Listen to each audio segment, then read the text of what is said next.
Tully had worked Wycliffe House for 37 years, long enough to know that an estate could fail the way a good marriage does. Not in a single blow, but in 100 small abandonments that nobody thought to mourn until the damage was done. She was standing at the upstairs landing window the morning it started, watching 2 of Doyle's men moving through the fog toward the mill cottages with that particular set of shoulders she had learned to read over decades. The posture meant someone had decided the law was on their side, which was different from the law actually being on their side, but the difference required paperwork to prove. She saw Ivy Weston come around the corner of the herb garden with a basket on her arm and her dark braid still damp from mourning, and Tully knew by the direction the young woman turned that the paperwork was about to come out. The argument Doyle's men had was simple enough. The cottage was registered to Thomas Hadlow, deceased 3 months prior. His wife, young Dora Hadlow, had no recorded child. No heir meant the cottage reverted to the estate under the old Wycliffe tenancy provision, and the estate agent had the authority to put her out. What they had not counted on was Ivy. She set her basket on the garden wall and walked to the cottage door the way someone walks toward a thing they have already decided about. She asked Dora quietly to bring the baby outside. Dora came, hollow-eyed and silent, with the infant tucked against her chest. A girl, 3 months old, with her father's dark hair and her mother's thin, frightened face. Ivy turned to the men. She said that the child's name was Alice Hadlow, that she had been born on the 14th of March in that very cottage, that Dr. Fenner had been called at 4 in the morning and arrived too late, and that Ivy's own mother had delivered her instead and recorded the birth in the parish auxiliary register as required when the doctor was absent. She opened the worn leather ledger she carried under her arm and showed them the entry. The ink was old, but the hand was steady. Her mother's hand, careful and exact. The kind of handwriting that came from someone who understood that a wrong letter in a birth record could cost a family their home a generation later. The men said the official register showed no child. Ivy said the official register was Mr. Doyle's register, and that she would be glad to bring the matter before the county clerk that same morning if they wished to determine which record took precedence. One of them started to speak.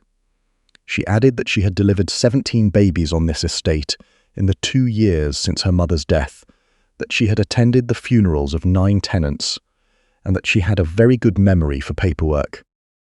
They left without the door key. Ivy stayed long enough to make sure Dora was steady on her feet, checked the baby's colour, left a cloth packet of dried herbs, and then turned and walked back toward the house. It was only then that she noticed the horse standing in the lane. The rider was watching her, tall, dark-coated, the kind of still that wasn't calm but was what people used, instead of calm when they hadn't yet decided what to feel. She had seen him once, at the Countess's funeral, standing apart from everyone with his jaw, set like a man enduring something rather than attending it. Nathaniel Corwin, the Earl of Wycliffe, home at last. 3 years gone and come back only when home meant a burial. Every family on the estate had been counting the weeks since he arrived to find out what would be left when he was done. He looked at her for a long moment. She looked back. Then he turned his horse and rode on. That evening Tully brought a message in the Earl's handwriting. Formal, short. The way men write things they'd rather say in person but don't. The household was to be reduced immediately. The Countess's records were to be transferred to the estate agent. Miss Ivy Weston's services were no longer required, and she would receive her wages through the end of the month. Ivy read it twice. Then she folded it and put it in her apron pocket with the composure of someone who had been expecting exactly this letter, since the day the old Countess was put in the ground. She was 23 years old and had been managing things on her own since she was 20. It was not a particularly uncommon story, the way it had started. Her father had been the Wycliffe estate's surveyor. Meticulous, quiet, better with property lines than with people, and he had died of a fever in the middle of winter, with his transit still in the field office, and Ivy's inheritance of £480, secured in trust under the hand of his brother Geoffrey, a grain broker with soft hands and a carrying voice who had told Ivy she was welcome in his house for as long as it took to find her a husband. What Geoffrey had not told her was that a man could be trusted with your money or with your respect, but rarely both, and that he had already decided which he preferred to keep. When she was 20, she'd asked to see the trust accounts. Geoffrey had turned the colour of old brick and informed her that idle money was a sin against Providence, that he had put it to work in ventures of his own, that the ventures were still outstanding, and that she would be wise to accept the offer from the widower in Harwick before anyone less kind became aware of her situation. Instead, Ivy had answered a notice in the county paper and come to Wycliffe House with her mother's ledger under her arm and her father's surveying notebooks in her box, and she had not been idle. For 3 years, she had kept the household medical accounts, attended births and deaths, maintained the auxiliary register her mother had started, and walked the Tenant cottages in all weather with her kit. The Countess had a mind like a steel trap and a tongue to match. She had said once that a midwife's daughter who could also read a deed of conveyance was not a resource any sensible landlord should waste. She had said in the last weeks, with considerable precision and very little sentiment, that she had watched Mr. Doyle manage her estate for 9 years, and that his accounts were always beautifully written and never quite added up, and that she preferred her records in the hands of someone she had watched face down a man twice her size over a newborn baby. Then she had given Ivy the box. It was a plain cedar case, fastened with a brass lock. The key had been on the Countess's wrist the morning she died. Tully had it now, on her chatelaine, and she had said, in the dry way she said most things, that she would know the right hour because the Countess had told her so, and that if she judged wrong she expected to be haunted, and that she had no intention of letting it come to that. Now the Countess was in the vault. The furniture was going out for auction at the end of the month, and Ivy was packing her box. She was dismissed, but the household accounts were 3 years behind, and Tully went to the Earl the next morning and said so, in the plain declarative sentences she used when she wanted a thing done, and did not want an argument about it. The Earl said, without looking up from the estate correspondence, that Miss Weston could stay until the accounts were reconciled, and was to be paid accordingly. It was not kindness. Ivy understood that without being told. He was a man who had not wanted to come home, and was now trying to make the house into something he could leave again, and the fastest path out was clean books. Kindness had nothing to do with it, but necessity opened the same doors that kindness did, and Ivy walked through everyone with her pen in her hand and her mother's ledger in her apron. She began with what she knew. She paid the honest tradespeople, the blacksmith, the glazier, the woman who supplied the dairy, whose bills had been sitting in a drawer for 18 months while other invoices, she noticed, were settled within a week of being presented. She organised the still-room supply accounts, which no one had touched since her mother's death. She sat with the kitchen staff and went line by line through the food ledger until they stopped being nervous and started being useful. She sent the estate carpenter to look at the roof of the Hadlow cottage on her own authority, entered it plainly in the household account, and dared anyone to question it. They did not question it. The servants who had been drifting through the stripped house like people after a wreck found that there were meals at proper hours and wages paid on time, and someone who listened when they spoke, and they attached themselves to her with the wordless fidelity of people who have gone a long time without being heard. The goat helped in its way.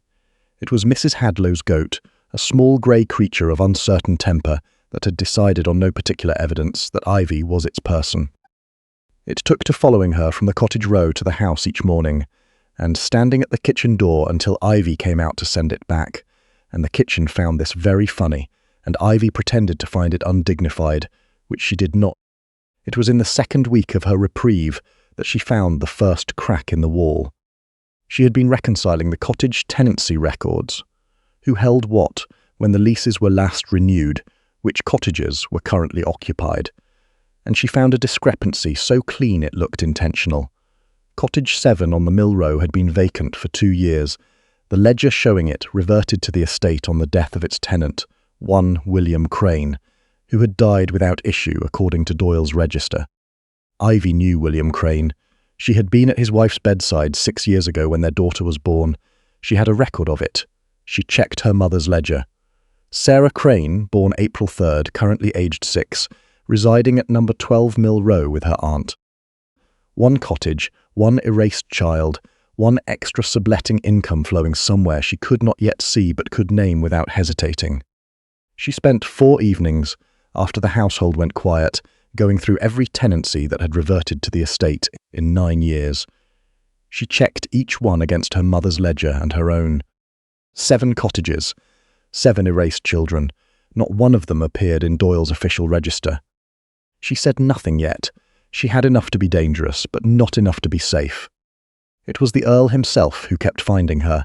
She was never sure if it was intentional. He had taken to sitting in his mother's small study in the evenings, the one room not stripped for auction by his own standing order, and twice he had found Ivy there working by lamplight and had not sent her away. The first time he asked, abruptly, whether his mother had been in pain. She told him the truth. Yes, toward the end, and she had been fiercely unpleasant about it, and had made the apothecary redo his bill twice on principle, which had seemed to bring the old woman considerable satisfaction. Something shifted in his face, not a smile, but the place where a smile would have been if he had allowed it. He stayed. She read him one of the Countess's letters from the writing desk. The old woman's voice coming off the page, dry and exacting and entirely itself. And sometime past midnight the Earl put his face in his hands. And Ivy looked into the fire and gave him the silence that grief requires when it finally breaks past a man's defences. When he spoke again, it was to say that he had stayed away because he could not forgive this house for being where his younger brother died, and that he had not come home until there was no one left to come home to. Ivy said that most people got their courage wrong on the first occasion and right on the second, and that the only thing that mattered was which one they were in. He looked at her the way he had looked from his horse in the lane, as if he were trying to locate the thing that made her different from what he'd expected. He said his mother's letters had mentioned a record keeper who argued with the county clerk over comma placement in a deed of transfer. Ivy replied that the county clerk had been wrong, and that the comma had been in the wrong position for 11 years, and that someone had to say so. After that night, he stopped avoiding the room she worked in, and in a house that size, that meant something. Doyle caught her on a Tuesday. She had gone to the estate office on a reasonable pretext. She needed the prior year's cottage repair invoices to complete the reconciliation, and she had found, behind the official tenancy register on the lower shelf, a second ledger bound identically to the first. She had just enough time to understand what she was looking at. 9 years of real accounts kept alongside the false ones. Rents collected in full and recorded at 3/4, cottage reversions engineered by erasure. The subletting income noted in cramped columns in the back, and it was not an estimate but a total, and the total was considerable. He came back early and filled the doorway with his very particular kind of pleasant. He said he was surprised to find a young woman of no formal appointment rummaging in the estate office, and that with the auction coming and the household dispersing, loose papers had a way of going missing, and the Earl would naturally want to know who had last had access to what. Ivy tucked the invoice she had come for under her arm. She said she was grateful for the warning, and that she kept excellent records of who handled what and when. She walked past him and did not let her hands shake until she was back in the still room with the door bolted, and then only for a moment, because shaking, like arguing with men who wanted you frightened, cost more than it returned. What changed her from patience to purpose was a Tuesday afternoon in the cottage row when it rained. She had stopped at the Hadlow cottage to check on baby Alice, and the rain was coming in under the lintel in a steady drip onto the blanket chest. Dora had a basin under it and a steady, apologetic expression that said she had learned long ago to manage things rather than ask for things, because asking meant someone found out you needed them. The estate repair ledger showed that cottage had been re-roofed 18 months ago. The repair account showed money paid. The roof had not been touched. Ivy stood in that cottage listening to the drip and thought of 7 erased children and 9 years of falsified records, and she decided that she was done with patience. But she had learned something from ledgers, And so her impatience did not make her loud. It made her organised. She went to every affected family over 3 evenings, in the early dark when Doyle was at his supper in town. She showed each family the birth and death entries in her mother's ledger, their names, their children, their own histories in her mother's careful hand. She asked them to confirm what was accurate. She took their marks on a sworn statement, witnessed by old Stannard, who was 63, and whose word the Tenant community trusted the way it trusted the first frost. It came when it came, and it was always right. Stannard looked at her across his kitchen table when she was done explaining, and said that the late Countess had always known what she was about, and that Wycliffe would stand where she stood. She hid everything under the floorboard in the still room behind the dried lavender, because nobody went looking for fraud in a room that smelled of lavender. She counted the weeks to quarter day. The estate auction came first. The county gathered in the forecourt on a clear September morning, carriages along the drive and dealers with their catalogues, and the Countess's life came out piece by piece. The parlour chairs, the writing desk, the small ormolu clock from the mantel. Nathaniel stood to one side in black, enduring it with the fixed expression of a man who has decided that empty is the same as finished. Portia Lind had arrived 2 weeks prior. She was the Earl's second cousin. Handsome and purposeful, 32 years old, and carrying a large mortgage on her family's name, and 3 unmarried younger sisters. She had spent her 2 weeks at Wycliffe writing letters to distant connections, and it was Doyle who had told her where to write. Ivy learned what those letters had raised when a hired carriage came up the drive at mid-morning. Geoffrey Weston had grown stouter and his coat finer. He crossed the gravel with the particular energy of a man who has located something he considers his and intends to collect it in public. Before half the county, he denounced her as his niece, who had left his household without proper notice at 20, who had ingratiated herself with a dying woman by means of a professional manner her own circumstances did not support, and who had now come home with him, as was proper. Doyle stepped forward then, all regret, all reluctance, and said that certain discrepancies had been found in the accounts Miss Weston had been trusted to reconcile, and that his lordship would be wise to remove her from the premises before the afternoon's business continued. The forecourt went quiet. Ivy looked at the Earl. He was looking at Geoffrey, then at Doyle, then at Ivy, and what she saw in his face was something she recognised from old grief, a man trying to hold too many things at once, and dropping all of them. He had known Doyle for 3 years through his mother's letters. He had known Ivy for 6 weeks. He had known grief for much longer, and grief taught men to freeze when the world moved too fast, because freezing was the one skill it reliably produced. He said at last, in a voice with nothing in it, that if the household was dispersing, Miss Weston's engagement had concluded with it, and that her wages would be settled in full. Portia Lind exhaled. Doyle bowed. Geoffrey stepped forward with his hand out. Ivy stepped back once. She was not going to cry, and she was not going to beg, and she knew it the way you know the weather when you've spent enough time outdoors. She heard her own voice come out flat and clear across the whole forecourt. She said she would take no one's arm. She said that accounts settled themselves whether anyone was looking or not, and that quarter day was 3 weeks out, and that everyone assembled might find it worth their time to attend. She thanked Tully by name in front of them all for every kindness given. She made the Earl a curtsy exactly as deep as his rank required, and not 1 inch deeper, and she walked out of the gate with her box. The last thing she heard from the forecourt was the auctioneer's gavel.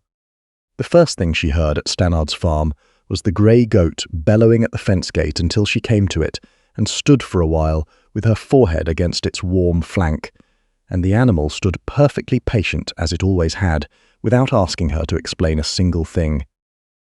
Quarter day fell on a clear October morning with frost still on the grass.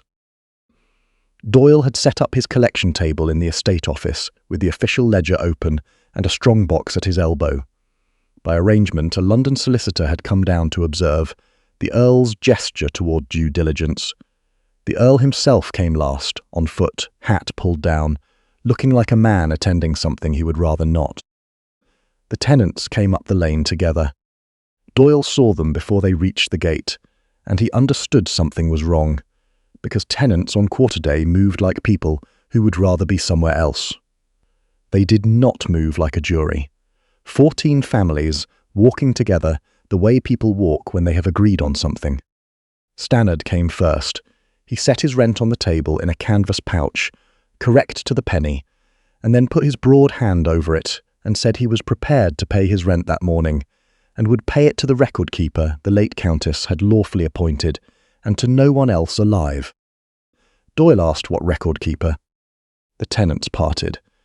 Ivy walked up between them in a grey dress with the cedar box under her arm, and it was Dora Hadlow who said it, with baby Alice on her hip, that this was the woman they'd tried to auction off with the furniture. Ivy set the box on the table and unlocked it and placed the Countess's document on top of the estate ledger, seal upward. It was a deed of appointment, naming Ivy Weston as keeper of all vital records and auxiliary estate accounts for a term of 5 years from the Countess's death, irrevocable in the absence of proven dishonesty. Its witnesses, the county clerk and the family physician, both standing in the crowd by her prior arrangement, both nodded when she looked at them. Then she laid her mother's birth register beside Doyle's official register, both open to the same page, then her own auxiliary register for the past 3 years.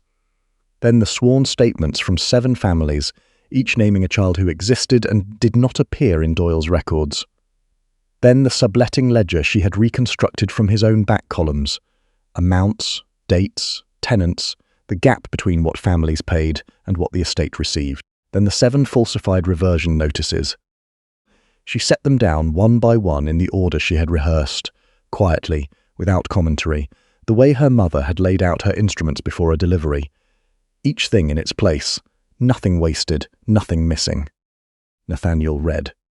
She watched him read. She watched him go through the sworn statements and the 9-year accounting of what Doyle had taken from his mother's land, and she watched the exact moment the frieze cracked.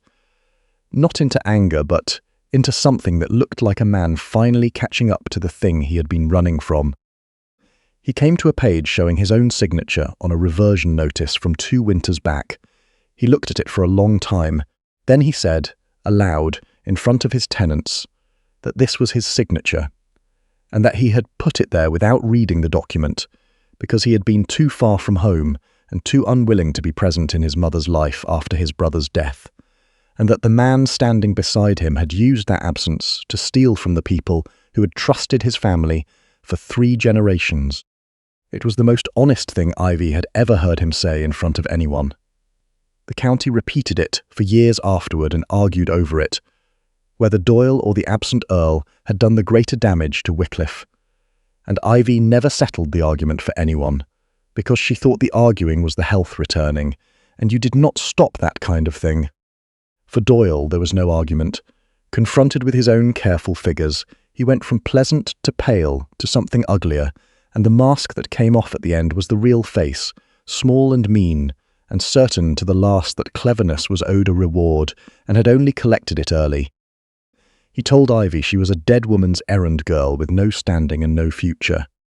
Ivy said he was welcome to that view, and that she had found it useful over the years, that men underestimated what a record-keeper remembered. The constables took him before noon. Geoffrey Weston had come to quarter day expecting to collect his niece and her embarrassment together. Instead, he stood in the yard while the Countess's own solicitor, present at Ivy's written request, read aloud the terms of her father's trust, £480, payable to Ivy at 25, and the full documented history of what her uncle had done with it in the meantime. He was offered a choice: Chancery Court with a complete public accounting, or immediate restitution with interest, paid that morning in front of witnesses. He sweated and blustered once and then signed.